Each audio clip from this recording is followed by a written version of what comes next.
Cerita ini bermula di suatu pagi ketika lalu lintas sedang padat. Saat lampu berubah hijau, seorang pria bernama Yusuke tiba-tiba menjadi buta tanpa alasan yang jelas. Yusuke yang sudah tak bisa melihat apa-apa langsung menghentikan kendaraannya hingga menghalangi mobil-mobil di belakangnya.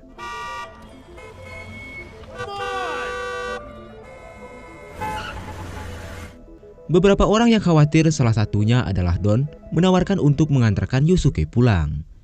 Saat mereka hendak pergi, Yusuke menggambarkan penderitaannya yang tiba-tiba hamparan putih menyilaukan seolah-olah dia berenang di dalam air susu. Selang beberapa saat, akhirnya mereka pun sampai di apartemen mewah milik Yusuke, lalu Don meninggalkannya di sana dan membawa pergi mobil Yusuke.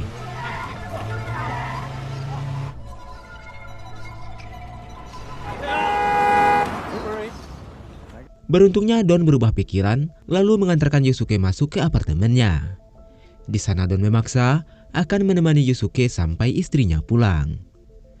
Tapi Yusuke yang sudah tahu niat buruk Don menolak tawarannya, dan benar saja Don pun pergi dengan mencuri mobil Yusuke. Tidak lama setelah kepergian Don, istri Yusuke yang bernama Yoshi pulang langsung panik setelah mengetahui kebutaan suaminya. Yoshi segera membawa suaminya ke dokter yang bernama Markus. Setelah melakukan pemeriksaan, Markus mengatakan tidak ada yang salah dengan mata Yusuke. Karena tidak menemukan penyebab kebutaan Yusuke, Markus pun menyarankan agar Yusuke pergi ke rumah sakit yang lebih besar. Malam harinya Don meninggalkan mobil Yusuke karena ada polisi yang sedang razia. Tidak lama kemudian, Don juga tiba-tiba mengalami kebutaan. Polisi yang menyadari kalau Don buta lalu mengantarkannya pulang. Tapi karena Don sedang berantem dengan istrinya, ia malah menyuruh Don untuk pergi dari sana.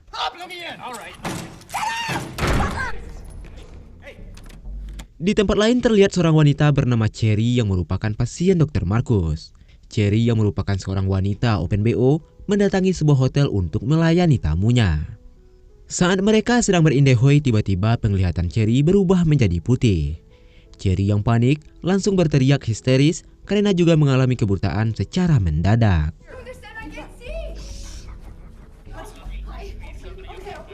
Sementara itu Dr. Markus pulang dan bersiap makan malam bersama istrinya yang bernama Yulia.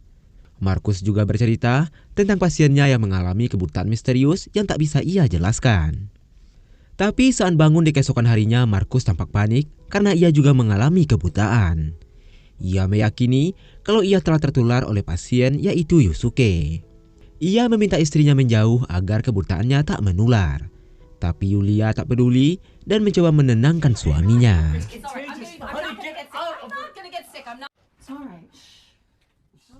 Markus selalu menelpon rumah sakit untuk memperingatkan mereka tentang kemungkinan infeksi yang akan terjadi. Dan di saat bersamaan, kasus kebutaan bermunculan di berbagai tempat yang membuat kepanikan di seluruh kota. Atas kejadian itu, pemerintah mulai mengambil langkah awal untuk pencegahan kasus ini. Karena kasus kebutaan semakin menyebar, pemerintah juga menetapkan penyakit ini sebagai pandemi yang disebut dengan penyakit putih. Markus selalu dijemput untuk dikarantina. Tapi Yulia yang tak tega melihat suaminya dibawa, ia pun berpura-pura buta agar bisa menemani suaminya.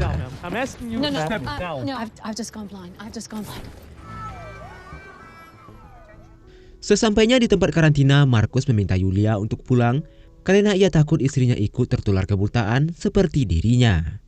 Tapi Yulia menolak dan akan terus menemani suaminya.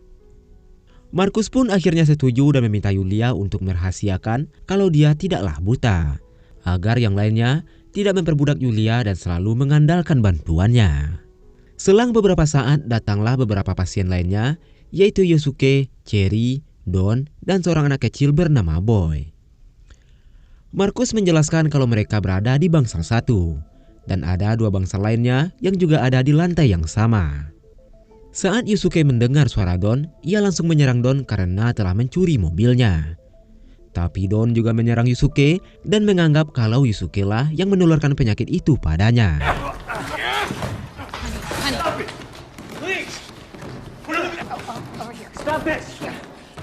Setelah pertengkaran itu mereda, Boy mengatakan kalau ia ingin buang air kecil. Yulia lalu membawa mereka semua ke toilet agar mereka bisa menghafal jalan menuju toilet. Namun saat dalam perjalanan, Don sempat-sempatnya memegang dada Cherry, yang membuat Cherry menjadi marah dan langsung menendang kakinya hingga berdarah.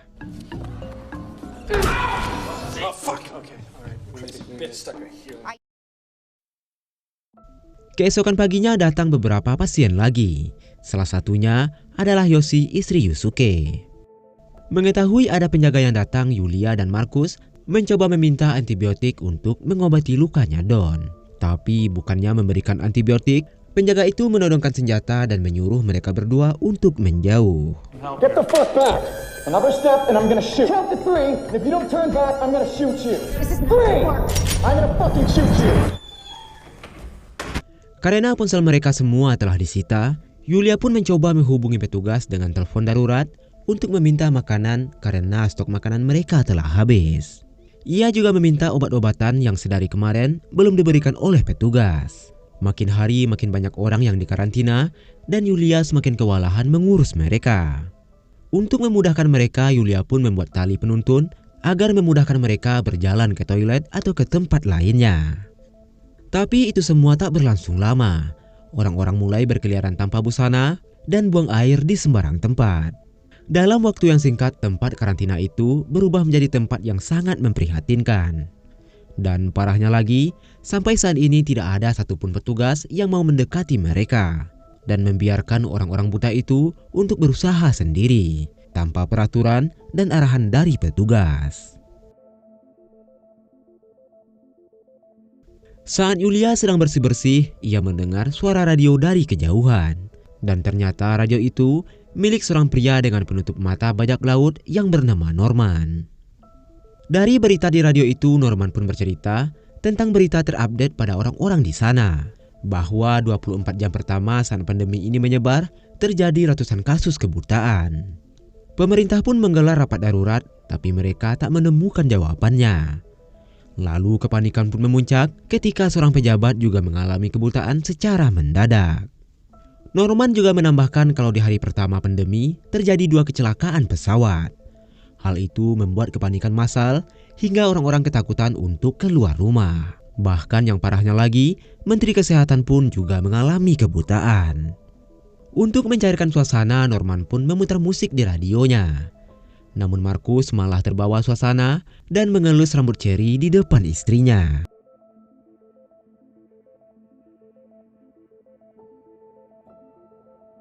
Makin hari makin banyak orang-orang buta berdatangan.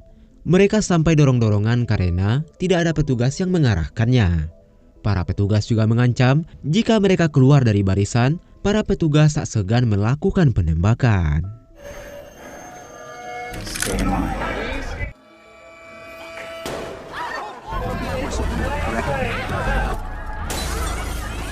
Hingga keesokan harinya, para penjaga tetap membiarkan mayat itu tanpa menguburkannya.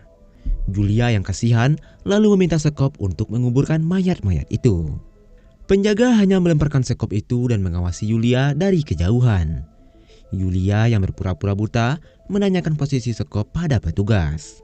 Tapi petugas itu mempermainkan Yulia, hingga Yulia yang kesal pun mengacungkan jari tengahnya yang membuat petugas curiga kalau Yulia sebenarnya bisa melihat. Ahead. Just come this way. Okay, warmer. Oh, colder. Whoa, did you see that? Sementara itu, Markus mencoba berbicara dengan kelompok di ruangan lain untuk bergotong royong menguburkan mayat. Markus juga menduga salah satu kelompok telah mengambil banyak makanan dari yang lainnya. Tapi salah satu dari mereka yang bernama Gail langsung angkat bicara dan tidak suka dengan Markus yang memberikan perintah. Gail pun menunjuk dirinya sebagai raja di Bangsal 3. Gail menjamin anggotanya untuk bisa makan sepuasnya. Semua orang di ruangan itu setuju, sehingga Markus gagal membuat mereka bekerja sama.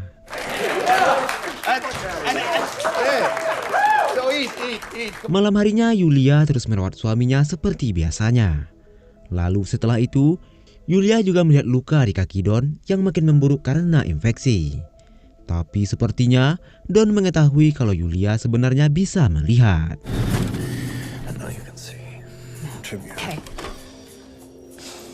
Don yang makin putus asa pun menyeret tubuhnya keluar untuk meminta obat-obatan. Tapi karena terlalu gelap, petugas yang tak melihat siapapun hingga hal ini terjadi. Check it out.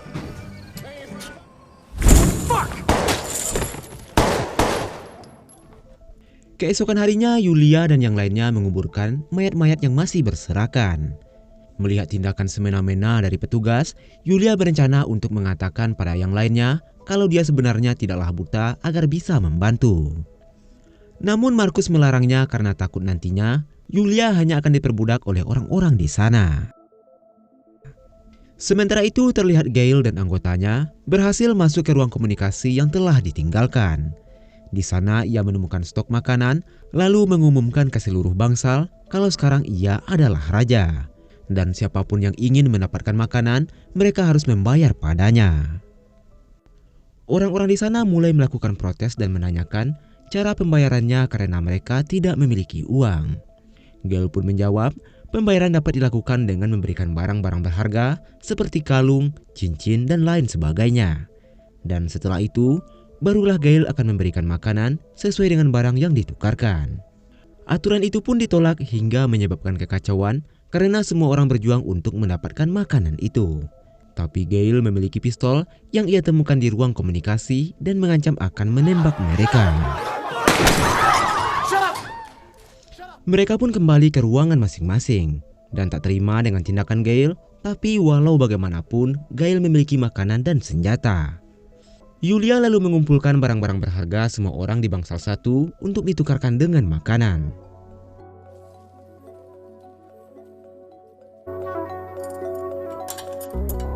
Setelah itu perwakilan dari bangsal 1 dan 2 mendatangi Gail untuk mendapatkan makanan. Walaupun telah menyerahkan banyak barang berharga, Markus hanya mendapatkan sedikit makanan. Markus yang tak terima mencoba protes, tapi sekuat apapun ia protes, tetap saja itu tak membuahkan hasil. Shut up! Thank you. Saat akan pergi, Markus mendengar anak buah Gail yang bernama John sedang menghitung menggunakan huruf Braille. Yang mana sebenarnya, John adalah orang buta dari kecil, tapi tak memiliki empati sesama manusia. Saat kembali ke kelompoknya, Markus yang kesal tak mau memakan makanannya. Yulia yang kasihan melihat suaminya mencoba untuk menyuapinya. Tapi Markus malah membentak istrinya dengan kasar. Stop it! Setelah semua orang selesai makan, Cherry mendatangi Markus dan membujuknya untuk makan. Markus masih menolaknya dan mengatakan kalau seharusnya tadi ia merampas pistolnya Gail dan melawannya. Tapi Cherry mengatakan kalau itu hanya akan memperburuk keadaan dan memicu kekacauan yang lebih besar. Mereka berdua yang terbawa suasana hingga pada akhirnya semakin dekat dan adu mekanik pun terjadi di antara mereka. Selang beberapa saat, Yulia pun datang dan melihat semua yang mereka lakukan. Markus yang merasa bersalah meminta maaf pada istrinya. Beruntungnya Yulia sangat baik hati dan tak marah dan mengerti dengan situasi yang sedang mereka alami. Yulia pun jujur pada Cherry dan mengatakan kalau matanya masih berfungsi dan bisa melihat. Singkat cerita, beberapa hari pun telah berlalu. Gail kembali membuat peraturan baru karena semua barang berharga telah diserahkan. Untuk bisa mendapatkan makanan, mereka harus menyerahkan para wanita untuk melayani Gail dan anak buahnya. Para wanita di bangsal 1 menolak untuk menukarkan makanan dengan tubuhnya. Markus juga menolak dan tak rela istrinya melayani Gail demi mendapatkan makanan. Semua orang pun terdiam hingga salah satu wanita itu setuju untuk menjadi sukarelawan. Yulia juga begitu dan disusul oleh wanita-wanita lainnya. 9. Only 9? I'll go with her. Me too. Namun Yusuke tak ingin istrinya ikut melayani Gail dan anak buahnya. Tapi Yoshi mengatakan dia sama dengan wanita-wanita di sana dan ia juga akan ikut demi mendapatkan makanan. Beberapa saat kemudian para wanita dari bangsal 1 mulai berjalan ke bangsal 3. Di sana terlihat Gail dan anak buahnya menyambut mereka dengan penuh semangat. Bahkan saking brutalnya, salah satu dari wanita itu meninggal dihajar oleh anak buahnya Gail. Come on! Try it. I'll blow your fucking head off. Move now! Suasana pun tampak hening saat para wanita itu kembali membawa makanan dan membopong salah satu dari mereka dalam keadaan tak bernyawa. Keesokan harinya, Yulia yang sudah habis kesabaran mendatangi Gail dan anak buahnya yang saat itu sedang dilayani oleh wanita dari bangsal 2. Ia pun berjalan dengan santainya lalu menikam Gail dengan sebuah gunting.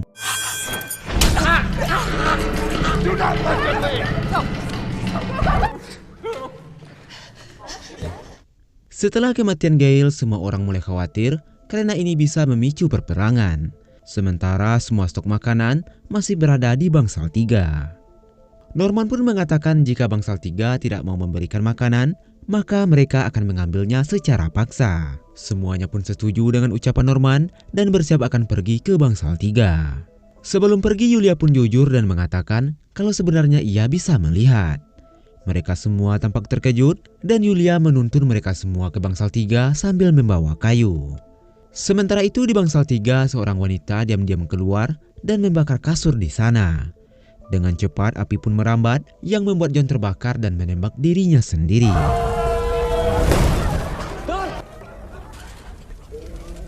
Yulia pun membantu orang-orang dan membawanya keluar. Sesampainya di gerbang, ia berteriak memanggil para petugas. Tapi di sana tidak ada satupun petugas yang terjaga. Yulia mencoba membuka gerbang yang ternyata gerbang itu tidaklah dikunci.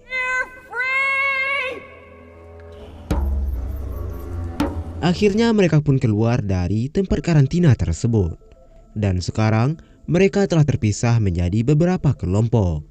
Yulia menuntun beberapa orang dari bangsa 1 menuju kota. Tapi sesampainya di kota, terlihat kota tersebut sudah berantakan. Yang ternyata virus putih telah menyebar yang membuat orang-orang kini mengalami kebutaan. Mereka lalu mampir di sebuah restoran dan berencana untuk menginap di sana. Yulia dan Markus lalu pergi ke sebuah minimarket terbengkalai untuk mencari makanan. Di sana terlihat orang-orang saling berebut makanan dan pasrah dengan kehidupannya saat ini. Yulia dan Markus pun akhirnya sampai di sebuah minimarket. Yulia meminta Markus untuk menunggu di luar, sementara ia akan masuk ke dalam. Di sana terlihat orang-orang saling berebut makanan. Lalu Yulia mencoba berjalan ke arah gudang dan beruntungnya di sana ia menemukan banyak stok makanan.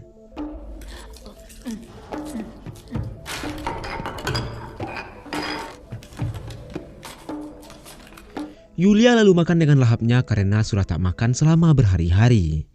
Ia pun kembali ke atas sambil membawa banyak makanan. Tapi orang-orang di sana mencium bau daging yang dibawa oleh Yulia yang membuat orang-orang mengejarnya. Markus yang mendengar teriakan istrinya segera membantunya. Dan beruntungnya mereka bisa keluar dari sana dengan membawa beberapa kantong makanan. Mereka pun lalu beristirahat sebentar dan di sana terlihat beberapa ekor anjing memakan mayat manusia karena sudah sangat kelaparan. Tidak lama kemudian hujan pun turun. Terlihat orang-orang di sana sangat bahagia dan mencoba menampung air hujan itu sambil meminumnya.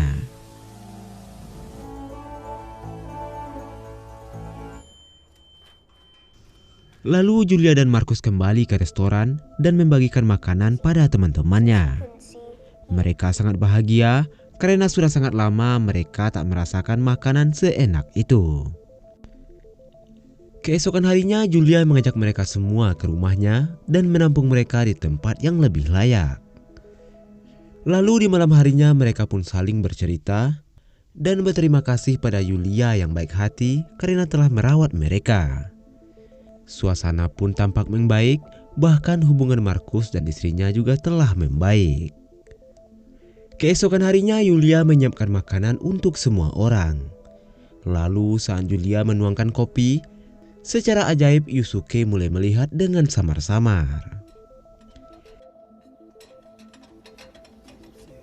I can see you. What are you saying? Mereka semua tampak senang karena Yusuke adalah pengidap kebutaan pertama. Dan itu artinya mereka juga akan sembuh dan kembali normal. Jadi nikmat Tuhan mana lagi yang engkau dustakan? Bersyukurlah dengan apa yang telah diberikan Tuhan pada kita. Pergunakan dengan baik karena suatu saat nanti penglihatan kita akan dipertanggungjawabkan. Nah, menurutmu apa pesan moral yang kamu dapat dari cerita ini? Silahkan tuliskan di kolom komentar.